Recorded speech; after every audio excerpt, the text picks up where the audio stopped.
Oui, je m'appelle Maître Pape Sène, je suis avocat à la Cour. Voilà, Maître Pape Sané vient d'être condamné de 3 mois avec sursis et avec une amende de 250 000. Ça vous dit quoi en tant que son avocat? Oui, en fait, nous considérons que c'est une juste décision du tribunal. Le tribunal a le dernier mot en la matière.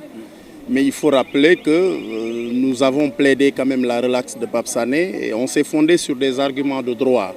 Parce que nous avons estimé que dans le cas d'espèce, il ne peut pas et il ne saurait y avoir de nouvelles fausses, encore moins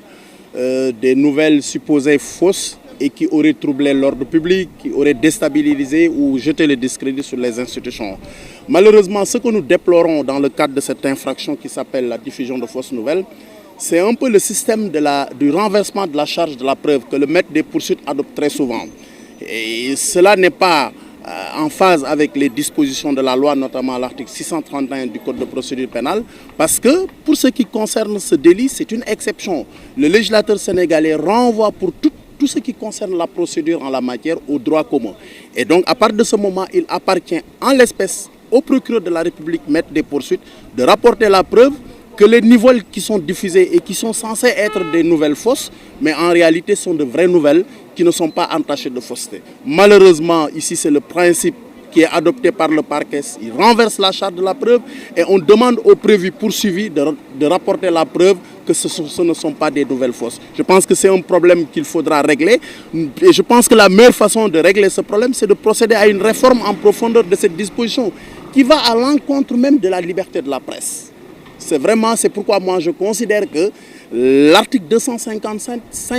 constitue une épée de Damoclès sur les journalistes en général, mais en particulier sur les journalistes d'investigation. Et cela n'est pas conforme aux engagements du Sénégal vis-à-vis de l'international, par rapport au pacte international relatif aux droits civils et politiques, mais par rapport à la Déclaration universelle des droits de l'homme. Parce que toutes ces deux conventions, à travers leur article 19, protègent la liberté de la presse. Et nous voyons aujourd'hui que cette liberté de la presse connaît des difficultés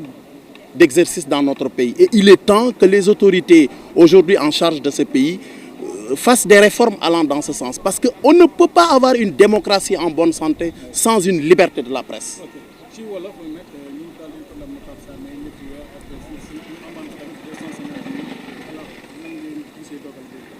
waaw dogal bi ni ñu ko gisee ñun dañuy jàpp en tant que acteur de la justice que dogalu tribunal la parce que nag àtte suñ ko waxee tribunal moo am le dernier mot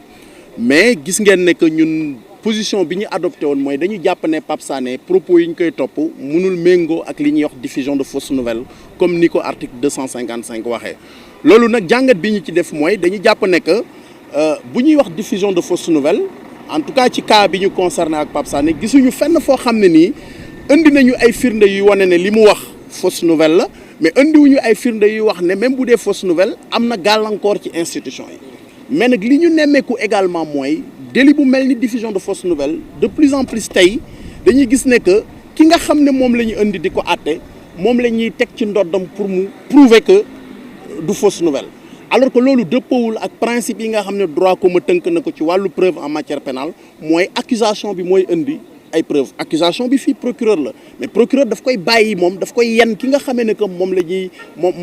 poursuivre te loolu dañuy wax ne que dëppoowul ak article 631 du code de procédure pénale bi nga xam ne pour délit de diffusion de fausses nouvelles moom daf ne nañu reporté waat ci procédure de droit commun kon damay wax ne que tey jot na quand même ñu indi ay coppite ci article 255 parce que man dama bokk ci ñu jàpp ne article 255 bi ni ñu ko tëggee ci code pénal tant que mu ngi fi dafay nekk benn genre xeej boo xam dañ koy teg ci boppu journaliste yëpp nag rawatina nag ñuy def investigation te loolu baaxul ci démocratie parce que liberté de la presse liberté d'opinion liberté d'expression dafa nekk ay nattuwaay ci degré démocratie te Sénégal ñun ñëpp xam nañ ne démocratie la kon jot na ñuy lancer un appel aux autorités actuelles de ce pays pour que vraiment ñu réviser l'article 250 ak d'autres articles yoo xam ne que ni dafay gàllankoor exercice su presse bi te Sénégal ku nekk xam ne depuis un certain temps la presse quand même dafa am ay jafe-jafe ci exercice am donc jot na tey vraiment ñu indi ay coppite man nag damay wax ne sama intervention ci dossier bi dama ko def ci ki nga xam ne ñooy waa RADDHO te RADDHO bu la constituer c'est parce que organisation buy xeex àq ak yelleef doomu aadama la te àq ak yelleef doomu aadama daf ci bokk également li nga xam ne que moom mooy liberté de la presse ak liberté d'opinion. En français, je voulais juste dire que c'est la RADDHO qui m'a consulté. Oui, je voudrais dire donc à l'entame, parce que moi, si je suis intervenu dans ce dossier, c'est par le biais de la RADDHO, la Rencontre africaine pour la défense des droits de l'homme, qui m'a constitué. Et dans ce sens, on comprend aisément que la RADDHO, en tant qu'organisation de défense des droits de l'homme, se préoccupe du respect de la liberté de la presse et du respect de la liberté d'opinion. Maître Pape Sène, avocat à la Cour. Ousmane, pardon, ma laaj la benn mbal bu ndaw rek nga baal ma. noo gisee ñàkk taxawu bi ci yenn ci organisation moo xam CDEPS ci li ñu doon def ci li nga xamante ne moom mooy jàppale bi nga ko woon jàppale kii Pape Sène gis nañ fi yeneen ay journalistes bu leen mosaan a convoqué chaque fois nga gis ay communiqué ak i personnes yu ciy wax mais tey on a vu que amul benn journaliste wala boog benn organisation de presse bu jàpp ci mbirum Pape Sène. waaw bien sûr wax naa ko démb parce que démb Walfadjri def naa fa émission bi ma fa demee aussi wax naa ko fa ma ne boo xoolee presse bi ni muy doxee. donc da ngay am sentiment que ne dafa am ay cercle d'amis maanaam ay nit ñoo xamante ni nii bu fekkee ne bokkoo si ñoom rek donc boo amee problème ak yoon du ñu la taxaw alors que bu fekkee ne ñeneen ñoo xamante ni nii donc dañ leen a jege donc buñ la jàppee ak loo mën di def lu mu garaaw donc dañuy taxaw di yuuxu di génn ay communiqué donc pour ñu libérer la. parce que pour man bu fekkee dafa am ay syndicats yoo xamante ni nii presse bi la ñu fi nekkal bu ñu jàppee benn journaliste koo xamante ni journaliste d'investigateur la ak lu mën di xew pour man war nañoo mën a génn communiquer pour soutenir ko pour jàppale ko parce que li ñu ko jàppee maanaam demul génn dem si mbedd mi wax dara wala dara mais daf ko wax si cadre bi nga xam ne moom mooy liggéeyam wax ko si fi nga xam ne moom mooy plateau télé ñu jàpp ko si loolu noonu mais tey jii nii wax dëgg yàlla bu ñu waxantee dëgg dafa am ay télé ak ay rajo yoo xamante ni nii boo fa nekkee bu ñu la jàppee journaliste yëpp dañu lay taxawu mais nag bu fekkee ne Walfadjri la wala ñeneen ñoo xam dañu jàpp ne xëy na dañu xaw a jege pouvoir bi donc dañu lay abandonné te je pense que warul doxee noonu ni mu war a doxee mooy bépp journaliste fépp foo mën a nekk bu fekkee dañ la jàpp si sa cadre liggéey donc dañ la war a taxaw dafa war a am taxaw boo xamante ni moom moo si war mais fii da ngay sentir parfois que ne bu fekkee da ngay liggéeyee TFM wala 7TV dañuy am benn complexe si yow ñi nga xam ne ñoom ñoo jiitee seen syndicat yooyu dañu am complexe si média yooyu noonu donc alors que média yëpp donc ay média lañ c'est parce que loolu noonu lu ñuy ñaawlu la par rapport ak taxawaay bi nga xam ne waroon nañ ko si am Pape Sané parce que à part yéen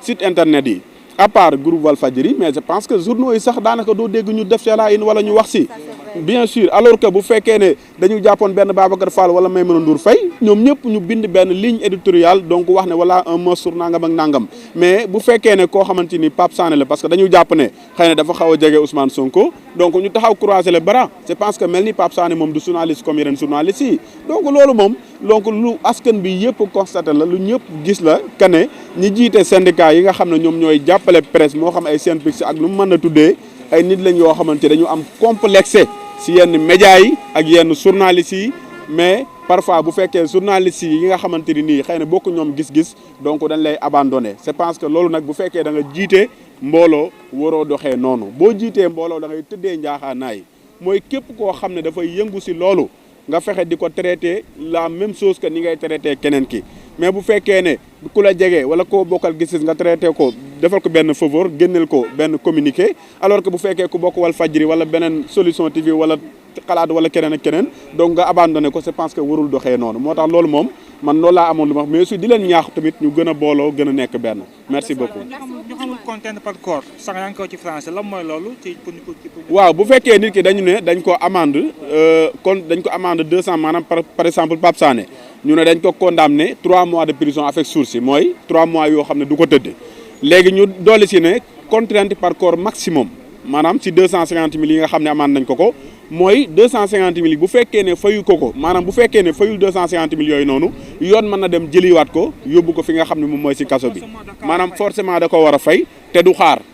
maanaam forcément da koy fay te amul xaar maanaam dina am nag benn délai boo xamante ni nii moom lañ koy may soit délai de 3 jours wala 5 jours boo xam ne moom la koy jox tribunal ba moo xam nan lay organiser loolu mais bu fekkee ne xas na ba àgg seen niveau yi te fayu ko moom boobaa gendarmerie wala police mën nañu dem fekk ko fa mu nekk jàpp ko yóbbu ko bu fekkee fay na ko ñu door koy libérer merci beaucoup. c'est important yaakaar naa ni Sala ñoo ko déggandoo. dossier bi daanaka yoon àtte na. procureur dafa sàkk woon juróom benn weer yoo xam te ne ñetti weer yi lay tëdd waaye juge bi dafa daal di wax ni kat da koy daal di jàpp ñetti weer yoo xam te ne du ko tëdd waaye day fay 250 000 en plus daal di joxe li nga xam ne moom mooy contrainte par corps nooy jàngatee décision bi juge bi waaw am na solo te jàpp naa ni rek yoon la ñu doxal